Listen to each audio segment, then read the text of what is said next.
Бидејќи знаете како е, нашите законски надлежности постојано се зголемуваат, само расте издавачката продукција, расте заштитата, односно нашите обврски во заштитата на културното наследство, да не зборам дека тука треба веќе да имате имплементирано дигитализација, имплементирано вештачка интелигенција во целиот процес, плюс условите за корисниците, тоа е стварно сеопсежна институција која што бара многу вработени.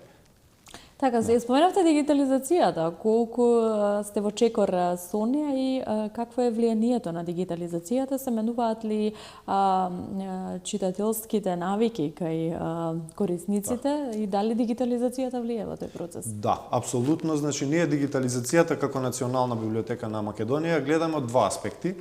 Прво е заштитата на културното наследство, заштитата на фондот, бидејќи своевидно на некој начин и самата дигитализација представува заштита. Вие нешто кога ќе го имате во дигитален формат, немате потреба да го давате оригиналот на користење на корисниците, корисникот ќе добие дигитална копија и на тој начин се избегнува моментот на манипулација со оригиналниот фонд, со тоа што се заштитува тој фонд. И од друг аспект, па дигитализацијата исто така ви представува многу полесна форма да вие ја доближите книгата, односно публикацијата, списанието до корисникот кој што не е во библиотеката.